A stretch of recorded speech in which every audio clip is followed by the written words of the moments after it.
पहुंचना संभव है। बीजेपी ने 50 लाख लेकर भी नहीं दिया टिकट, 3 पदाधिकारियों पर आरोप है। वहीं राजस्थान में आरएलपी, बीएसपी, आप, एआईएमआई ने बढ़ाई कांग्रेस बीजेपी की परेशानी। आज मैं आपके विशेष मकसद से मिल रहा हूं, क्योंकि मैं जो महसूस करता हूं एक नागरिक भी, और शायद आप भी करते होंगे, कि देश में क्या हो रहा है, देश किस दिशा में जा रहा है कोई नहीं जानता है, किस दिशा में जाएगा किसी को नहीं मालूम। ये अप्रोच डेमोक्रेसी के अंदर किसी पार्टी गवर्नमेंट हो उचित नहीं कही जा सकती है। जिस प्रकार जुडिशरी पे दबाव, ईडी, इनकम टैक्स, सीबीआई का दुरुपयोग, इवन कोड ऑफ कंडक्ट लागू हो गया है, तब भी आप विपक्ष की पार्टियों पर रेट डलवा रहे हो बिना कोई रेखी के, बिना तैयारी के। इसका मतलब आप फ़ायदा पहुंचा रहे हो उन लोगों को जो चाहते हैं, सत्ता में बैठे हुए हैं। मैंने टाइम मांगा था डायरेक्टर ईडी से, डायरेक्टर सीबीआई से और चेयरमैन सीबीडीटी से। जब राहुल गांधी जी को यहाँ पर 50 घंटे पूछताछ करी गई, पहले दिन ही टाइम मांगा मैंने सिर्फ। जब शुरुआत हुई थी तो मैं उचित नहीं है मैं जाके मिलूँ उनसे, और पूरे देश को गर्व है सीबीआई पर, इनकम टैक्स डिपार्टमेंट पर और ईडी पर भी, जो अपना कानून का काम करी। प्रीमियर एजेंसियाँ देश की है। ये जुडिशरी का इम्पोर्टेंस है, जुडिशरी के मामलों में, उसी प्रकार से फाइनेंशियल मामलों के अंदर, इरेगुलरिटीज़ के अंदर, क्राइम के अंदर तीनों एजेंसियों की इम्पोर्टेंस है। क्राइम के अंदर तीनों एजेंसियों की इम्पोर्टेंस है। इम्पोर्टेंस खत्म होगी, क्रेडिबिलिटी कम होगी, तो नुकसान किसको है? देश को है। क्यों बनी एजेंसी है? एजेंसी जिस मकसद से बनी है वो मकसद पूरा होगा तब देश का हित होगा।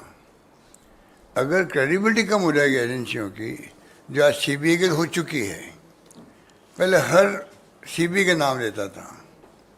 कोई घटना दुर्घटना होती थी राज्यों में तो कहते सीबीआई को इंक्वायरी करवा दे दीजिए। और था सीबीआई का था, अब शिफ्ट हो गया ईडी पर हो गया। ईडी का काम है फाइनेंशियल इरेगुलरिटीज के ऊपर कार्रवाई करना। सुप्रीम कोर्ट में सुनवाई हो रही है, वहाँ जल्दी फैसला होना चाहिए। जो अधिकार दे दिए गए सीबीआई को अरेस्ट करने के, अटैच करने के, कुर्की करने के, उसके ऊपर बहस चल रही है। जहाँ तक मेरे को नॉलेज है वो फैसला जल्दी होना चाहिए। उससे बहुत बड़ा नुकसान हो रहा है, लोग हैरेस हो रहे हैं देश के अंदर। जो पहले इंडस्ट्रियलिस्ट बड़े बड़े होते थे और जहाँ बैंकों के अंदर और सब जगह अगर प्रूव हो जाती थी रेगुलेटरीज तो ईडी घुसती थी वहाँ पर। अब पॉलिटिशियन में घुसने लग गई है सब जगह। महाराष्ट्र के अंदर देख लीजिए, दिल्ली में देख लीजिए, राज्यों में देख लीजिए, छत्तीसगढ़ में देख लीजिए, जहाँ जहाँ चुनाव आते हैं ईडी पहले पहुँचती है। ये जो मैंने उस वक्त टाइम मांगा था तीनों से, मैं मिलना चाहता हूँ आपसे आकर के। मैं एक राज्य का मुख्यमंत्री भी हूँ, 5.5 करोड़ की जनता से ज़्यादा वहाँ पर है। 4.5 करोड़ तो 7 करोड़ के लगभग आबादी है, उनको रिप्रेजेंट करता हूँ। मैं आगे बताना चाहता हूँ कि आप एजेंसी की क्रेडिबिलिटी नीचे जा रही है, जो नहीं जानी चाहिए। हम चाहते हैं कि आपकी विश्वसनीयता बनी रहे, बल्कि आगे और बढ़े। हम आपके साथ हैं। जहाँ फाइनेंशियल इरेगुलरिटी हो रही है, करप्शन हो रहा है, क्राइम हो रहा है, आप कड़ी से कड़ी कार्रवाई करो, तत्काल करो, जेल भेजो, अटैच करो प्रॉपर्टी, हम स्वागत करेंगे आपका। पर जिस प्रकार से आप इशारों पर, ऊपर के दबाव पर, ये साफ जाहिर पूरा देश देख रहा है, तो गाँव तो भी चर्चा होने लगी, गाँव के अंदर भी, कि ये क्या हो रहा है। गांव में चर्चा होने लग गई है। अब तो कई जगह ईडी वाले खुद ही जाके कहते हैं हम आधे घंटे बाद आने वाले हैं, आप थोड़ा देख लीजिए अपना आप को। ये स्थिति बन गई है जो मेरे पास रिपोर्ट आ रही है, जो बातें चलती रहती है। तो ये उचित नहीं है। मैं इस मौके, इस मंच से फिर मैं कहना चाहूँगा तीनों एजेंसियों के डायरेक्टर्स को, चेयरमैन को, कृपा करके ये तीनों एजेंसियों के अधिकारी कंपटीशन एग्जाम देके आते हैं, चाहे आरपीएससी के हो चाहे वो यूपीएससी के हों, एग्जाम देके पास होके आते हैं। एक प्रकार शपथ लेते हैं, कमिटमेंट होता है देश के लिए। इनका कमिटमेंट देश के प्रति होना चाहिए और किसी के प्रति नहीं होना चाहिए। इनमें इतना साहस होना चाहिए मना करने का। हम दबाव में काम नहीं करेंगे, अब निष्पक्ष काम करेंगे हम लोग। अब जो स्थिति बन गई देश में वो उसी प्रकार की बन गई है जैसे आपने देखा होगा। और मैंने आंकड़े देखे हैं कि 10 साल लगा शासन था यूपीए का। आंकड़े वैसे आपके पास होंगे, कोई नए आंकड़े नहीं हैं। 112 बार सिर्फ छापे डाले गए थे। आप तो बहुत सीनियर लोग बैठे हैं। और अब जो है 9 साल लगभग हो गए, 3010 छापे डाले गए। कहाँ तो 10 साल में 112 का 9 साल के अंदर 3010 छापे। चार्जशीट पेश हुई है, उसमें 93% हुई थी। इसका मतलब जेन्युइन छापे डाले गए थे 93%। अब है सिर्फ 888 जगह चार्जशीट पेश हुई है, मतलब सिर्फ 29% हुई है। तो आप सोच सकते हैं इतना बड़ा जो आपको अंतर महसूस हो रहा है वो चिंताजनक है। इसका मतलब है कि 3000 छापे डाले गए, उनमें क्या बीती होगी जिनको आप 800 के लगभग आप वहाँ पे चार्जशीट पेश कर पाए हो। जब छापे डाल दिए आपने, 9 साल हो गए, चार्जशीट पेश क्यों नहीं करो आप? तो ये मैं इस रूम के अंदर आप सबको हाजिर नाजिर रख के ये कहना चाहूँगा, एजेंसियों को, पूरे देश की भावना है जो मैं बोल रहा हूँ। क्योंकि मैं भी अखबार पढ़ता हूँ, सोशल मीडिया देखता हूँ, टीवी देखता हूँ, और आजकल तो प्लेटफॉर्म पे डिस्कशन आते हैं आप लोगों के। अच्छे से अच्छे राइटर्स बैठते हैं, लेखक साहित्यकार बैठते हैं, जुल्मबंद है। देश देख रहा है, बेबस है देश। आप मेरी भावना की कदर करना, मैं समझता हूँ, उम्मीद करता हूँ कदर करोगे। देश बेबस है। मणिपुर में जो हो रहा है, पूरा मुल्क का एक हिस्सा है, वो अभिन्न अंग है, हम कहते थे। वो अभिन्न अंग है तो उसकी तरफ कोई ध्यान दे रहा है क्या? पूरा देश बेबस है और प्रधानमंत्री को फुर्सत नहीं है एक दिन जाने के लिए वहाँ पर, एक दिन जाने के लिए। इतनी बड़ी घटना हो जाए वो मैं एक्सप्लेन नहीं करूँगा, आप सबको मालूम है। सीएम ने क्या कहा, मीडिया ने क्या क्वेश्चन पूछे, सब मालूम है आपको। तो क्या हो रहा है? कश्मीर में भूकंप आ गया था एक बार,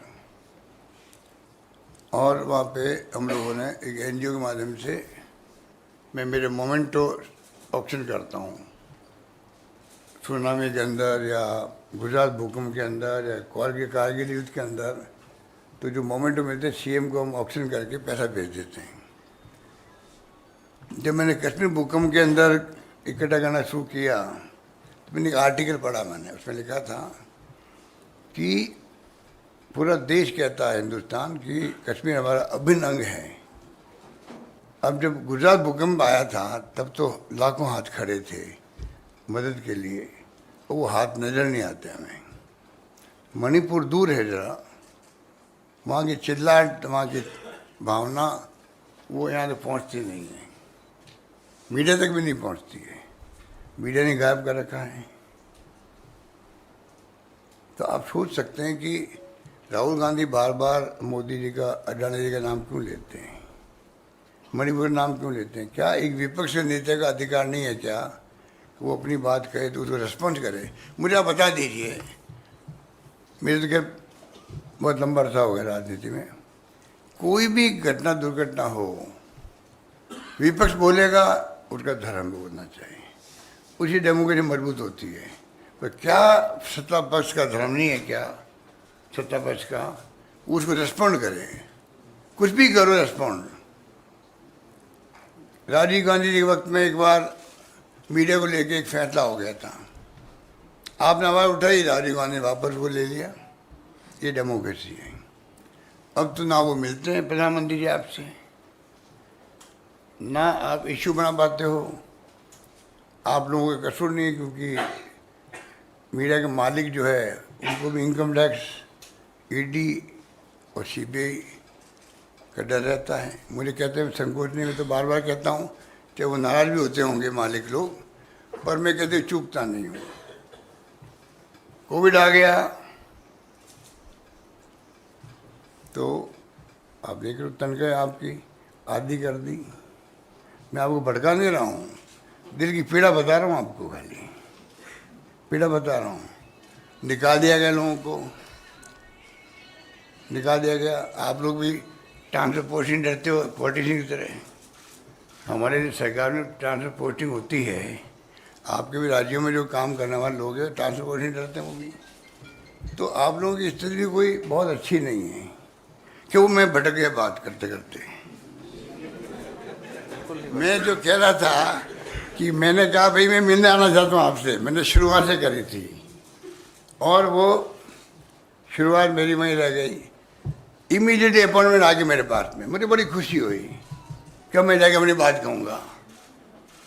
और मैंने मीडिया को भी कह दिया भाई मैं जा रहा हूँ सीबीआई डायरेक्टर मिलने, income tax director CBI chairman से और सीबीआई डायरेक्टर मिलने के लिए। जैसे मैंने मीडिया को कहा, फटाफट फोन आ गया, नहीं अभी आप आना ही होते हैं, खुद मिल लेंगे आप आकर के। अभी तो मैं उनका इंतजार कर रहा हूँ, वो अभी तक आया नहीं है। कब आएंगे मुझे पता नहीं। आएंगे, मैं चाय पिलाऊंगा, उनसे गपशप करूंगा, बताऊंगा कि मैं क्या फील करता हूँ। तो कहने का मतलब ये है कि आज मैंने सिर्फ आपको इसलिए, अब हमारे राजस्थान में संजीवनी है, एक एग्जाम्पल दे रहा हूँ आपको। संजीवनी नाम का एक घोटाला बहुत बड़ा राजस्थान होगा, लोग जेल में बैठे हुए हैं। गजेंद्र शेखावत का जो नाम है केंद्रीय मंत्री, वो उसमें शामिल है, आरोपी है। उन्होंने मेरे खिलाफ डिफेंस केस कर रखा है दिल्ली में, वो अलग बात है। पर मैं पूछना चाहता हूँ, हमारी एसओजी ने FIU जो होता है फाइनेंशियल मिनिस्ट्री के अंदर, फाइनेंशियल इरेगुलरिटीज यूनिट, उनको 50 बार टेलीफोन किए, लिख के भेजा भाई आप हमारी इमदाद करो, क्योंकि फाइनेंशियल का ट्रांजेक्शन विदेश के अंदर भी है। इसका कोई कार्रवाई नहीं करी। एक बार जवाब दिया, रुक गए। उसके बाद में ईडी जो है, ये ईडी का केस परफेक्ट बनता है, फाइनेंशियल ट्रांजेक्शन है, वहाँ ईडी नहीं घुस रही है, वहाँ नहीं घुस रही ईडी घुस रही। तो ये जो स्थिति बन रही है देश के अंदर, मैं समझता हूँ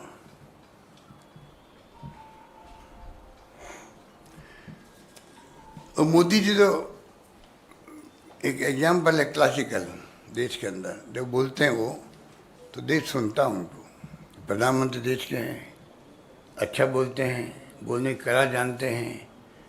तो मैंने सुना भोपाल के अंदर या कहीं मध्य में बोले थे वो, एनसीपी को लेकर के, अजीत पवार को लेकर के बोले थे, 70-80 हज़ार करोड़ के कर्जे, पता नहीं करप्शन के चार्ज लगा दिए उनके ऊपर। 2 दिन बाद ही एनसीपी के एक धड़ा मिल जाता है सरकार के अंदर। और क्लासिकल एग्जाम्पल मैंने इसलिए कहा आपको, अजीत पवार के नाम के जो नेता हैं, जिनके ऊपर सबसे ज़्यादा चार्ज वहाँ पर थे, उनको वो पोर्टफोलियो देता रहता है। पोर्टफोलियो उनका नाम होता है विद फाइनेंस पोर्टफोलियो। तो आप सोच सकते हैं फाइनेंस पोर्टफोलियो देने के क्या मैंने उनको, क्योंकि आप आरोप लगाए थे। इसके इतने एग्जाम्पल आपके बारे में मेरे से ज़्यादा होंगे कि आरोप लगते हैं। आप ज्वाइन कर लीजिए बीजेपी को, तो आप वॉशिंग मशीन से बिल्कुल बिल्कुल धुल जाते हैं आप लोग। ये पूरे देश के अंदर हो रहा है।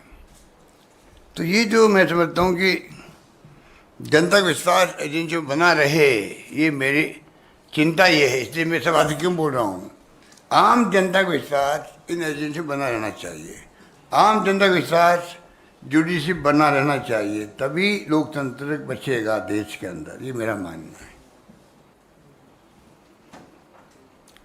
और मैंने कह दिया आपको कि जो मॉडल कोड ऑफ कंडक्ट लगा है, उसके बाद में भी आप छापेमारी करवा रहे हो, तो आप उनको पक्ष कर रहे हो। इलेक्शन कमीशन ऑफ इंडिया को आगे आना चाहिए।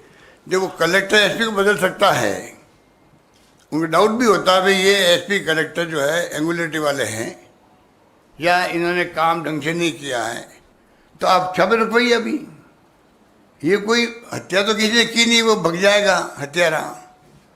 फाइनल इरेगुलरिटीज है, आज तो कल पकड़ लेना उनको वापस आकर के, और ज़्यादा तहकीकात कर लीजिए। ये बात थी। बाकी तो आपको मैं समझ सकता हूँ कि सोनिया गांधी जी को, राहुल जी को, खड़गे साहब को, मतलब इतनी गिरावट आ गई देश के अंदर पक्ष विपक्ष के संबंध जो थे कोई ज़माने के अंदर, जब इंदिरा जी या राजीव गांधी थे और वाजपेयी जी थे, और आज राजनीति का फर्क आ गया। कहाँ तो कितनी कटुता होती थी हाउस के अंदर, उसके बाहर भी, तभी संबंध होते थे डेमोक्रेसी के इंटरेस्ट के अंदर। और वो सब संबंध खत्म हो गए, जो दुश्मन है हम आपस के अंदर। प्रधानमंत्री मोदी जी और उनके नंबर 2 अमित शाह जी, वो विपक्ष को दुश्मन समझते हैं, उस प्रकार का व्यवहार कर रहे हैं। पूरा देश देख रहा है। वक्त आने पर यह सबक सिखाएगा, ये समझ नहीं पाएंगे, मेरा मानना है। वक्त आने पर, क्योंकि जनता का रोबस्ट कॉमन सेंस देश के अंदर एक्स्ट्रा ऑर्डिनरी है। अनपढ़ होंगे, कम पढ़े लिखे होंगे, अकल होशियारी के अंदर हमारे देश की जनता बहुत आगे है। धन्यवाद।